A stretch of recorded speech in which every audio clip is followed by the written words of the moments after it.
2월 23일 쉴만한 물가교회 온라인 새벽 예배에 오신 여러분들을 주님의 이름으로 환영합니다.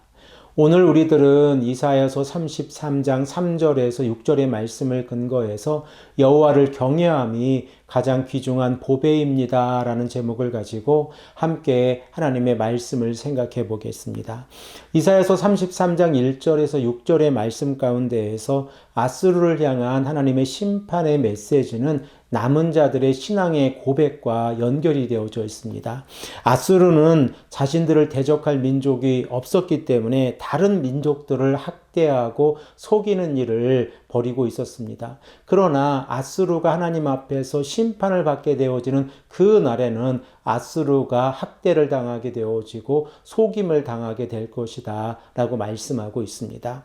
아수르의 심판 가운데에서도 남은 자들은 하나님의 은혜를 구하고 있고 하나님께서 힘이 되어 주셔서 그들을 구원해 주시기를 간절히 간구하고 있습니다. 그리고 3절에서 6절의 말씀을 통하여 이 남은 자들의 찬송의 이 목소리를 생각을 해보면 하나님께서 아수르를 어떻게 심판하시는지를 우리가 생각해 볼 수 있습니다. 우리 다 함께 본문 3절의 말씀을 읽겠습니다.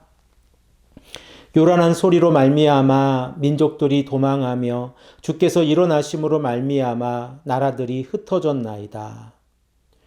하나님의 우렁찬 소리로 말미암아 민족들이 도망하고 있는데 그 이유를 생각을 해보면 하나님께서 일어나셔서 나라들을 흩으시기 때문에 그렇습니다. 우리들은 이사야서 14장 25절의 말씀을 통하여 하나님께서 아수르를 어떻게 심판하시는 모습을 생각을 해보았는데 우리 다 함께 이 말씀을 다시 한번 읽겠습니다. 내가 아수르를 나의 땅에서 파하며 나의 산에서 그것을 짓밟으리니 그때에 그의 멍에가 이스라엘에게서 떠나고 그의 짐이 그들의 어깨에서 벗어질 것이라. 이사야서 14장 25절의 말씀이 오늘 본문 말씀을 통하여 이루어지고 있음을 우리들은 깨닫게 되어집니다. 그리고 오늘 본문 말씀 4절의 말씀을 보면 아수르가 자신들이 공격했던 민족들에 의해서 공격을 받는 모습을 기록하고 있는데 이러한 모습이 마치 메뚜기 떼의 공격을 받는 모습과 동일한 모습일 것이다 라고 말씀하고 있습니다. 우리 다 함께 본문 4절의 말씀을 읽겠습니다. 황충떼같이 사람이 너희의 노량물을 모을 것이며 메뚜기가 뛰어오름같이 그들이 그 위로 뛰어오르리라. 이사야 선지자가 아수르가 공격을 받는 모습을 황충떼와 메뚜기떼로 비유를 하고 있는데 황충은 메뚜기과의 곤충입니다.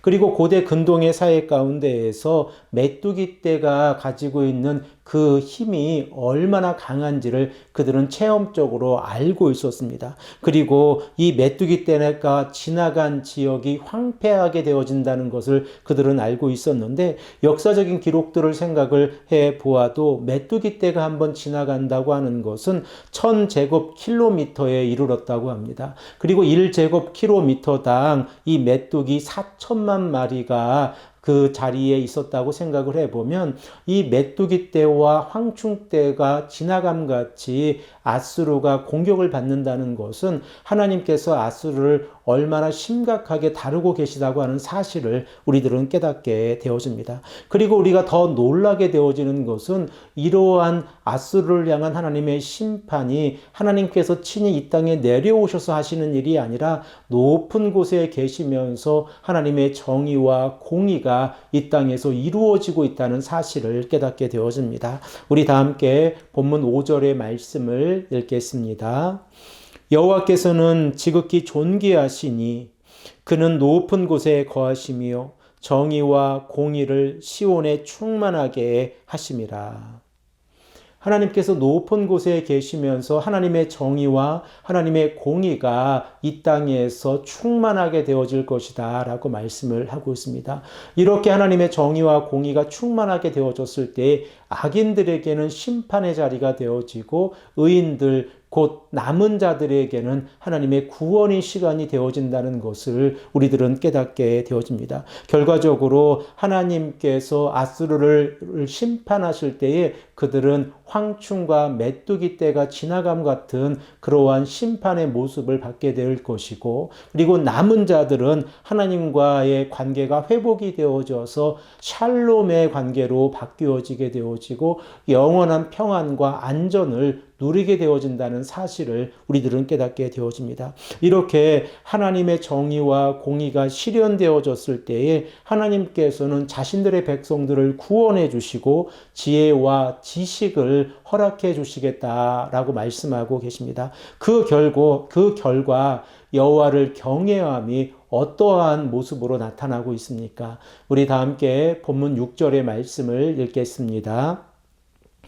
내 시대에 평안함이 있으며 구원과 지혜와 지식이 풍성할 것이니 여호와를 경외함이 내 보배니라. 사랑하는 성도 여러분, 이사야 선지자는 우리들에게 여호와를 경외함이 가장 귀중한 보배라고 말씀을 하고 있습니다. 우리들은 이 땅을 살아가면서 많은 것들을 원하고 있습니다. 그러나 우리가 가장 먼저 생각을 해 보아야 하는 것은 여호와를 경외하는 것이 가장 귀중한 보배이고 우리들의 삶의 가치라고 하는 사실입니다. 우리가 하나님을 인정하지 아니하고 인생을 의지한다고 하면 아수르와 같이 심판을 당할 것입니다. 그러나 하나님을 의지하고 말씀에 순종하는 삶을 살아간다고 하면 하나님을 경외함으로 인하여 우리가 영원한 하나님의 나라를 바라보고 이 땅에서 살아갈 수 있다는 사실을 우리들은 깨닫게 되어집니다. 2023년 사순절이 시작이 되어졌습니다. 우리가 이 사순절의 기간 동안에 하나님을 경외함으로 더욱더 예수 그리스도의 십자가의 보혈을 가까이 하고 말씀에 순종하시며 나아가시는 귀하고 복된 성도님들이 되시기를 간절히 축복합니다. 함께 기도드리겠습니다. 아버지 하나님 감사합니다. 오늘도 우리에게 말씀하셔서 우리로 하여금 하나님의 정의와 공의가 실현되어졌을 때 악한 자들이 심판을 받고 그리고 의인들 곧 남은 자들은 하나님 앞에서 구원을 받는다는 사실을 깨닫게 하시니 감사합니다. 아버지 하나님, 우리들의 삶 가운데에서 여호와를 경외함이 가장 귀중한 보배라는 사실을 깨닫고 하나님의 말씀에 순종하는 삶을 살아갈 수 있도록 인도하여 주시옵소서. 특별히 우리가 지속적으로 기도합니다. 터키와 시리아 땅에 하나님의 은혜를 베풀어 주시고 그곳에 하나님의 놀라운 사랑이 임할 수 있도록 역사하여 주시옵소서. 감사드리오며 사랑이 많으신 예수 그리스도의 이름으로 간절히 기도합니다. 아멘.